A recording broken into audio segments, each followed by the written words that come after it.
No রে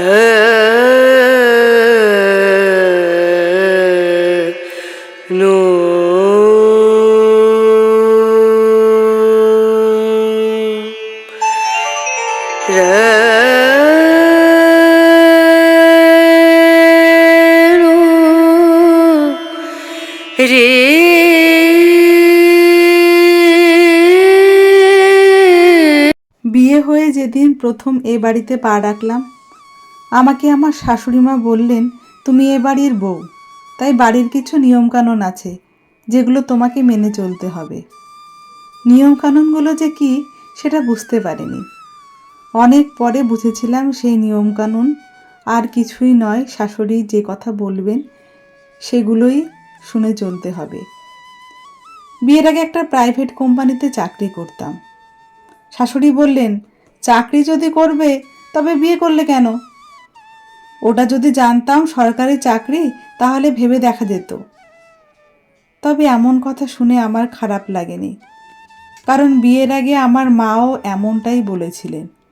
ওই তো একটা সামান্য চাকরি, সরকারি চাকরি তো নয় যে ছাড়া যাবে না।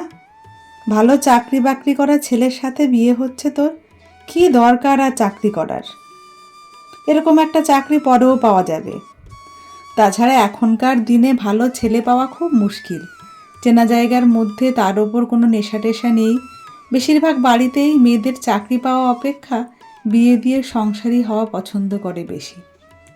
আমি শেষ পর্যন্ত চাকরিটা ছেড়েই দিয়েছিলাম। আমরা বেশিরভাগ মেয়েরা বাপের বাড়িতে অর্ধেকটা হেরেই আসি। বিয়ের পর শাশুড়ির নিয়মকানুন মানতে গিয়ে আমি বুঝেছিলাম বাড়ির বউ আর মেয়ের মধ্যে অনেক তফাৎ। বউ মানেই সেবাময়ী, স্বার্থত্যাগী হতে হয়। বউ মানেই সে কখনো আগে খেতে বসতে পারবে না। বিয়ের পর প্রথম প্রথম খুব ইচ্ছে হতো আমি আর আমার স্বামী একসাথে খেতে বসবো। না, সেটা হয়নি।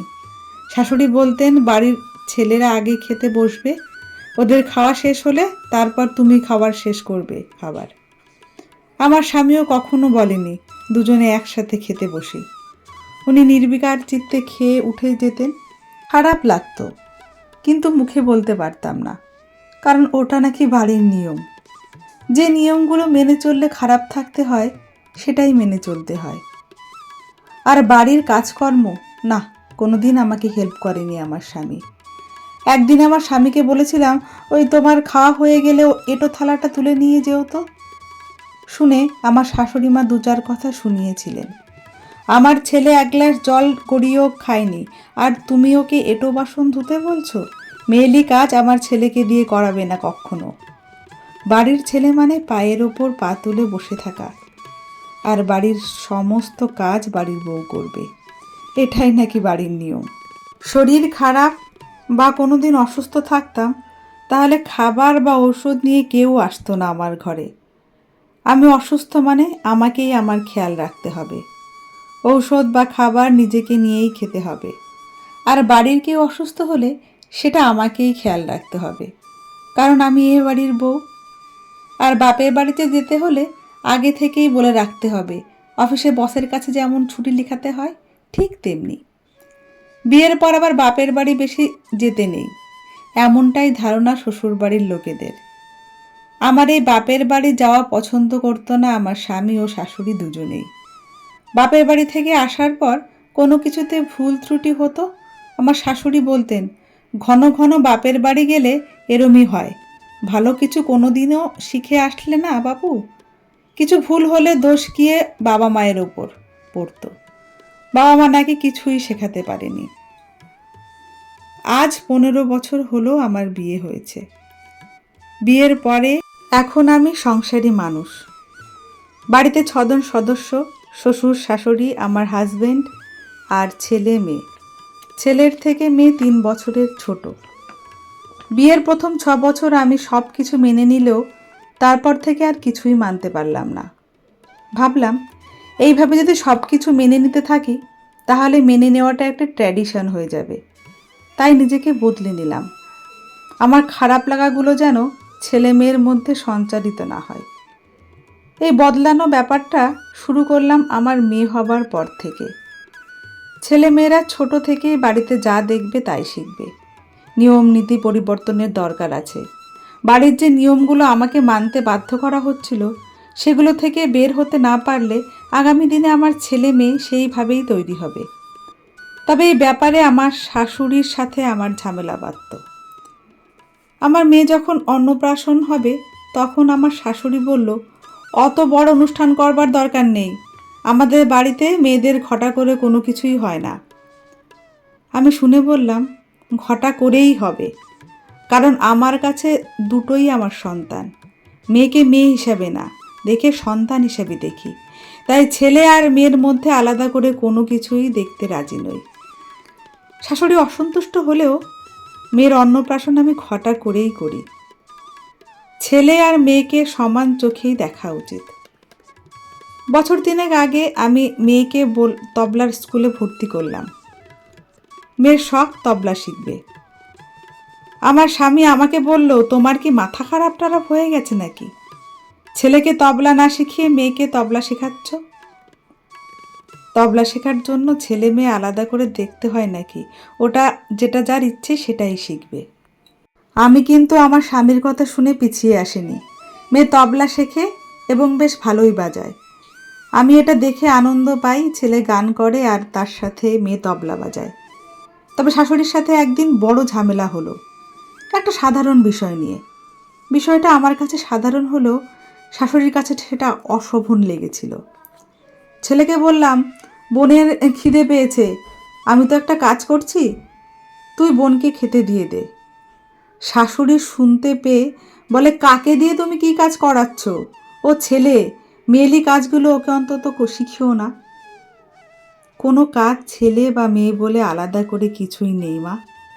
তাই যে কাজটা মেয়েলি বলে অসম্মান করছেন সেই কাজটাকে ছোট করে দেখাও তো উচিত নয়। তা বলে তুমি বলবে ছেলেকে খেতে দিতে? আসলে সব কাজ সবার শেখা উচিত। ছেলে বলে পায়ের ওপর পা তুলে বসে থাকবে সেটা হতে পারে না। ঘরের কাজ নিজে করতে শিখলে অন্যের ওপর নির্ভর করে থাকতে হয় না। আমার কথাগুলো হয়তো শাশুড়ি মায়ের পছন্দ হয়নি, তার জন্য আমার খারাপ লাগাও নেই।